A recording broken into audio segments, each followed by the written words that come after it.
सम्राट विक्रमादित्य ने योगी को दिए वचन को पूरा करने के लिए एक बार फिर बेताल को पेड़ से उतारकर अपने कंधे पर बैठा दिया। इसके बाद वह योगी के पास चल दिए। रास्ता तय करने के लिए बेताल ने एक नई कहानी सुनानी शुरू की।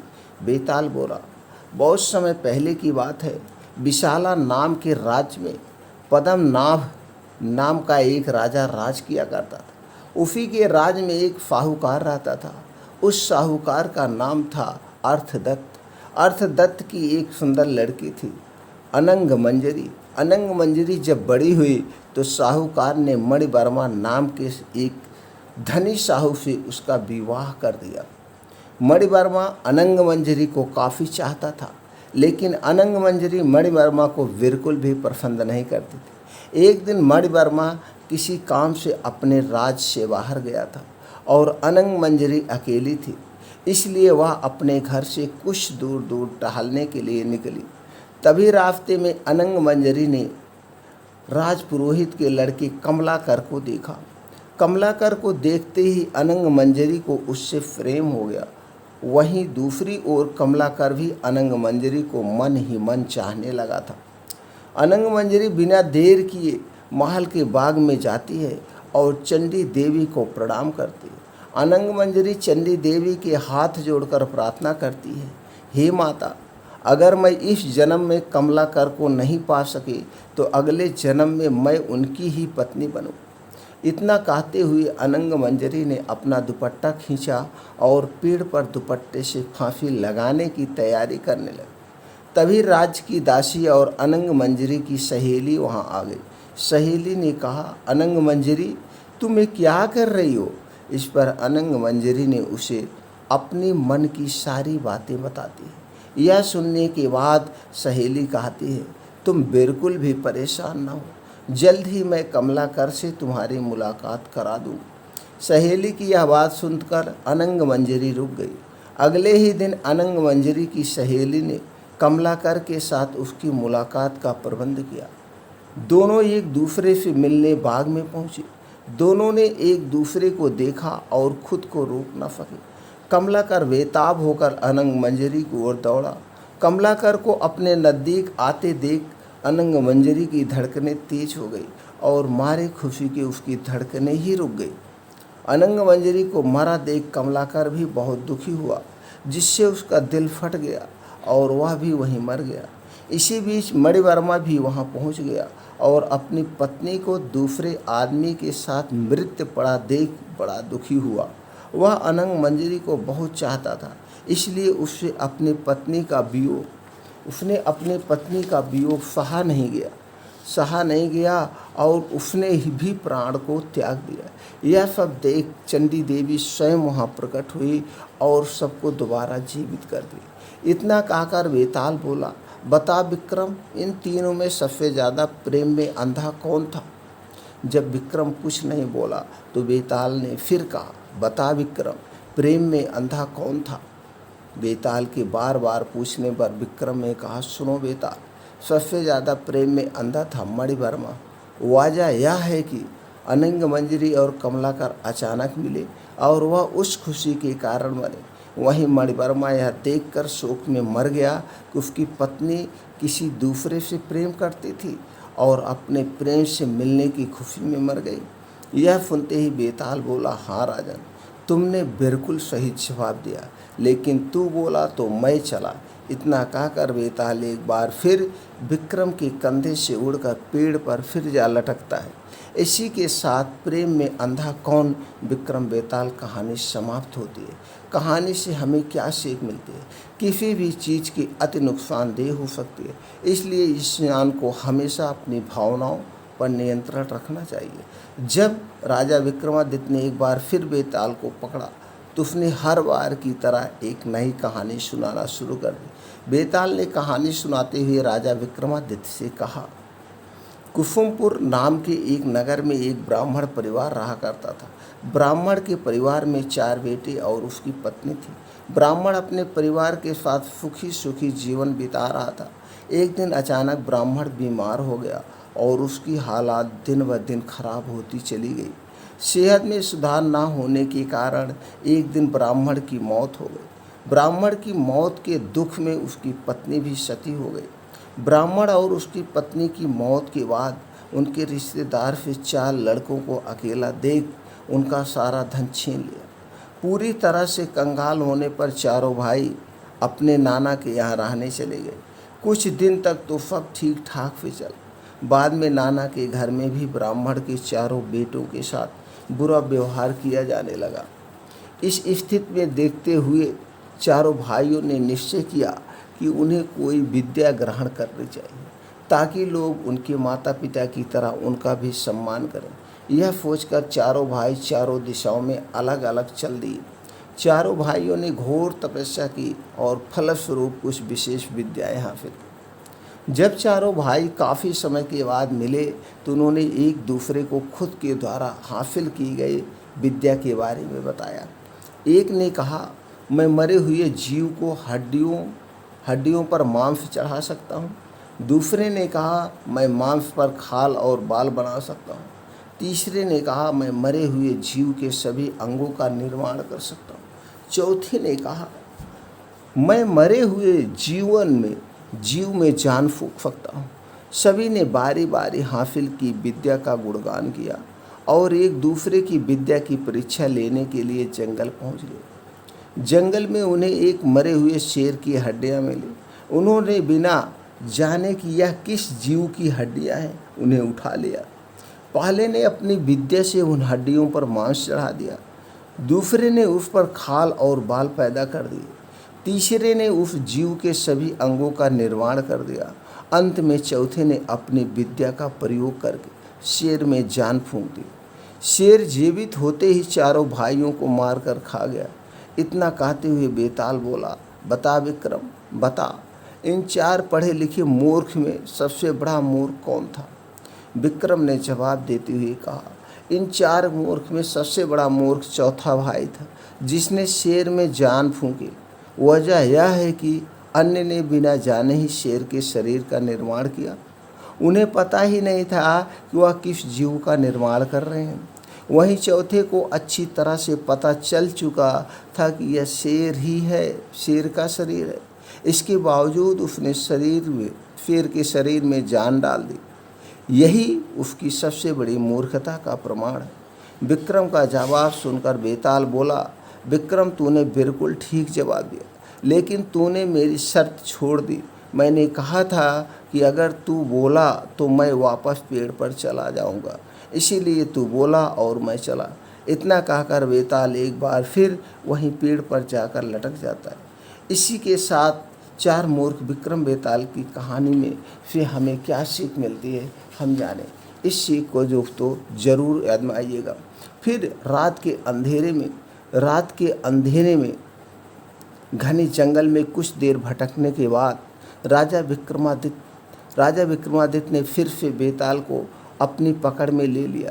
बेताल ने हर बार की तरह कहानी सुनाने और सवालों का सिलसिला जारी रखा। बेताल ने कहानी सुनाना शुरू किया। एक समय की बात है, मिथिलावती नाम का एक नगर था। वहाँ गुणाधि नाम के राजा का शासन चलता था। राजा से मिलने के लिए रोजाना दूर दूर से लोग आया करते थे। एक बार उनसे मिलने और उनकी सेवा करने के लिए किसी राज्य से एक युवक आया। युवक ने राजा से मिलने की बहुत कोशिश की, लेकिन वह राजा से मिल नहीं पाया। अपने साथ युवक जो भी सामान लाया था वो सब खत्म हो गया था। एक दिन की बात है, जब राजा शिकार के लिए जंगल जाते हैं, युवक भी उनके पीछे पीछे चला जाता है। जंगल इतना घना था कि राजा से उनके नौकर चाकर बिछड़ जाते हैं। बस राजा और युवक साथ रह जाते हैं। जब राजा जंगल की ओर आगे बढ़ने लगते हैं तो युवक उन्हें रोकता है। राजा उसकी तरफ देखते हुए कहते हैं, तुम इतने कमज़ोर क्यों लग रहे हो? युवक जवाब देता है, राजन, यह मेरा कर्म दोष है। मैं कई राजाओं के पास रहा हूँ जो हजारों लोगों को पालता है, लेकिन उनकी नज़र कभी भी मुझ पर नहीं पड़ी। अपनी बात आगे बढ़ाते हुए युवक कहता है, राजन, 6 बातें इंसान को कमज़ोर बनाती हैं।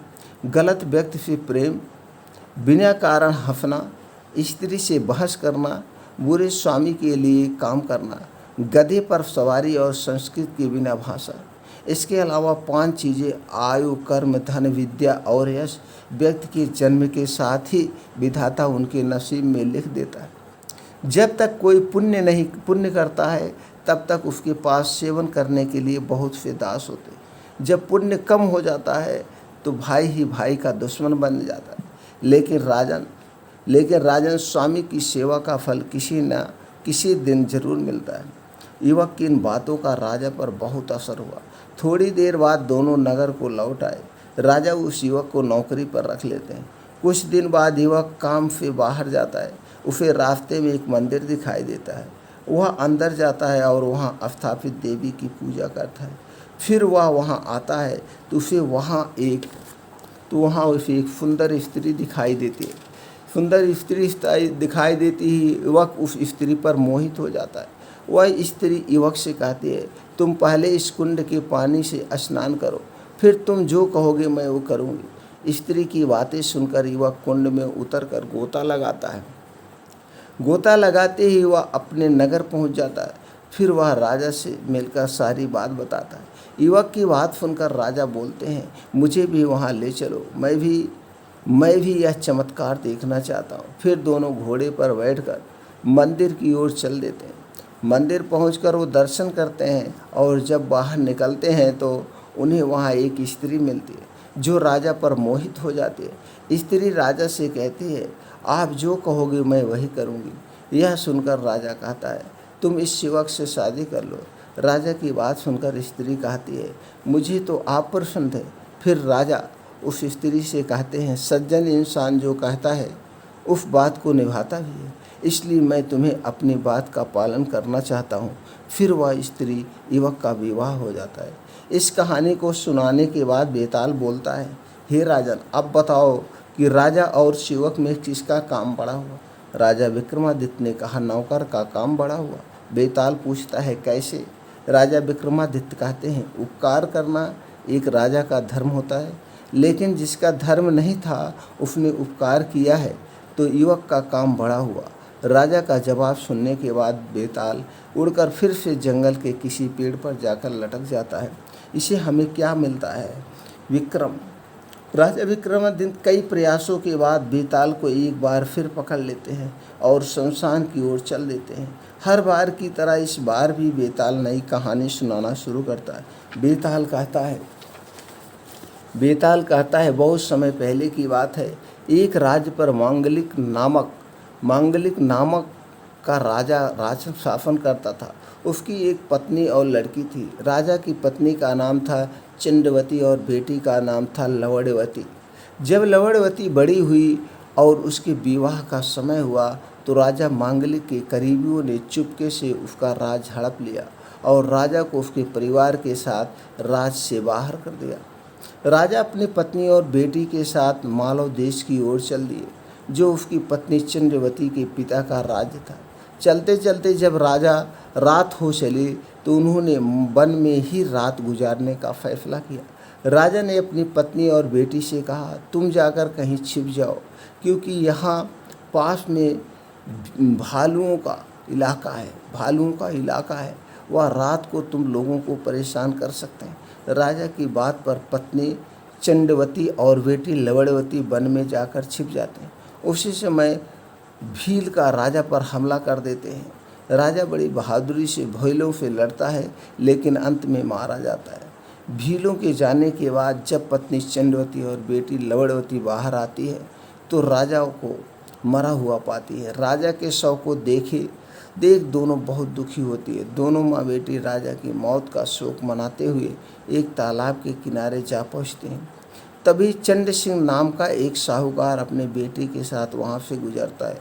उसे रास्ते में 2 महिलाओं के पैरों के निशान दिखाई देते हैं। यह देखकर साहूकार ने अपने बेटे से कहा, अगर ये स्त्रियाँ मिल जाए तो जिससे चाहो तुम शादी कर लेना। पिता की यह बात सुनकर बेटा कहता है, पिताजी, छोटे पैर वाली उम्र में भी कम हो गई, इसलिए मैं छोटे पैर वाली से ही शादी कर, आप बड़े पैर वाले से शादी कर लेना। साहूकार की शादी करने की इच्छा नहीं थी, लेकिन बेटे के बार बार जोर देने पर वह राजी हो जाता है। वह दोनों उत्सुकता से उन पैरों के निशान वाली महिला को ढूंढने में जुट जाते हैं। दोनों जब स्त्रियों को ढूंढते ढूंढते तालाब के पास पहुंचते हैं तो उन्हें वो सुंदर स्त्रियां दिखाई देती है। साहूकार आगे बढ़कर स्त्रियों से उनका परिचय पूछता है तो रानी चंद्रवती सारी आप बीती बातें बता देती है।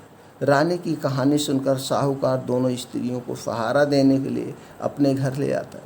संयोग से रानी चंद्रवती के पैर छोटे और बेटी लवणवती के पैर बड़े थे, इसलिए साहूकार बेटा रानी चंद्रवती से और साहूकार बेटी लवणवती से शादी कर लेता है। उन दोनों की आगे चलकर कई संतानें पैदा होती है। बेताल पूछता है, बता विक्रम, अब इन दोनों की संतानों का आपस में रिश्ता क्या होगा? इस सवाल से विक्रम भी सोच में पड़ जाता है। लाख पूछने के बाद भी उसे सही जवाब नहीं पूछता है, इसलिए वह चुपचाप आगे बढ़ता रहता है। यह देखकर बेताल कहता है, राजन, अगर तुम्हें इसका जवाब नहीं पता तो परेशान होने की ज़रूरत नहीं है। मैं तुम्हारे पराक्रम और धीरज से बहुत खुश हूँ। मैं इस मुर्दे से निकल जाता हूँ और तुम इस मुर्दे को अपने वादे के अनुसार योगी के पास ले जा सकते हो। लेकिन याद रहे, जब योगी तुम्हें सिर झुकाकर इस मुर्दे को प्रणाम करने को कहे तो तुम उनसे कहना कि पहले आप करके दिखाएं कि कैसे करना है। जब योगी सिर झुकाए तो तभी अपनी तलवार से उसका सिर काट देना। उसका सिर काट कर तुम पूरी पृथ्वी के चक्रवर्ती सम्राट बन जाओगे। वहीं अगर तुमने उसका सिर नहीं काटा तो योगी तुम्हारी बल दे देगा और सिद्धि प्राप्त कर लेगा। इतना कहते ही बेताल ने मुर्दे का शरीर छोड़ दिया और राजा विक्रमादित्य मुर्दे का शरीर लेकर योगी के पास पहुंच जाते हैं। इसी प्रकार रिश्ता क्या हुआ, विक्रम और बेताल की इस कहानी से हमें चीज क्या मिले? बिना 24 बार लगातार प्रयास करने के बाद आखिरकार राजा विक्रमादित्य शव को शमशान ले जाने में कामयाब हो जाते हैं और बेताल शव को त्याग देता है। राजा विक्रमादित्य और उसके कंधे पर शव को देखकर योगी बहुत खुश हुआ। उसने खुशी जताते हुए राजा से कहा, हे राजन, आपने इस मुश्किल काम को करके यह साबित कर दिया कि आप सभी राजाओं में सबसे श्रेष्ठ हैं। यह कहते हुए उसने राजा के कंधे से शव को उतारा और उसे तंत्र साधना के लिए तैयार करने को कहा। जब तंत्र साधना हो गई तो उसने राजा से कहा, हे राजन, अब आप इसे लेटकर प्रणाम करें। इतना सुनते ही राजा को बेताल की बात याद आ गई। उसने योगी को कहा, मुझे ऐसा करना नहीं आता है, इसलिए आप मुझे पहले करके बता दें, फिर मैं ऐसा कर लूँगा, लेकिन इससे पहले आप बता दीजिए। जैसे ही योगी प्रणाम करने के लिए झुका, राजा ने उसका सिर काट दिया। यह सब देखकर बेताल बहुत खुश हुआ और बोला, राजन, यह योगी विद्वानों का राजा बनना चाहता था, लेकिन अब तुम बनोगे विद्वानों के राजा। मैंने तुम्हें बहुत परेशान किया, अब तुम्हें जो चाहिए मांग लो। यह सुनते ही राजा ने बोला, अगर आप खुश हैं तो मैं यही चाहता हूँ कि आपने जो मुझे 24 कहानियाँ सुनाई हैं उनके साथ यह 25वीं कहानी भी पूरी दुनिया में मशहूर हो जाए और हर कोई इसे आदर के साथ पढ़े। बेताल ने यह सुनते ही कहा, जैसे आपकी इच्छा ऐसा ही होगा। ये कहानियाँ बेताल पचीसी के नाम से जानी जाएंगी और जो भी इन्हें ध्यान से पढ़ेगा या सुनेगा उनके पाप खत्म हो जाएंगे। इतना कहकर बेताल चला गया और उसके जाने के बाद शिव जी ने राजा को दर्शन दिए। शिव जी ने प्रकट होकर राजा से कहा, तुमने इस दुष्ट योगी को मारकर एक अच्छा काम किया है। अब तुम जल्द ही 7 द्वीपों समेत पाताल और पृथ्वी पर राज करोगे। जब तुम्हारा इन सभी द्वीपों पे इन चीज़ों पर से मन भर जाए तो तुम मेरे पास चले आना। इतना कहकर शिव जी ने वहाँ से चले गए। इसके बाद राजा अपने नगर गए और वहाँ जब सबको राजा की वीरता के बारे में पता चला तो सभी ने राजा की प्रशंसा की और खुशियाँ मनाई। कुछ ही वक्त बाद राजा विक्रमादित्य धरती और पाताल के राजा बन गए। जब उनका मन भर गया तो वह भगवान शिव के पास चले गए। कहानी समाप्त होती है। इस कहानी से हमें क्या सीख मिलती है? बुराई की कभी जीत नहीं होती। अगर व्यक्ति का मन साफ हो और धैर्य से हो तो उसे हर जगह मान सम्मान मिलता है। मित्रों, इस तरह से विक्रम बेताल की कहानी समाप्त होती है। हम अपने चैनल पर इसी तरह से और कहानियाँ लाते रहेंगे। दोस्तों, इसके लिए आप चैनल को सब्सक्राइब करें, बेल आइकॉन का बटन ऑन कर दें, जिससे हर एक कहानी की नोटिफिकेशन आप तक पहुंचती रहे।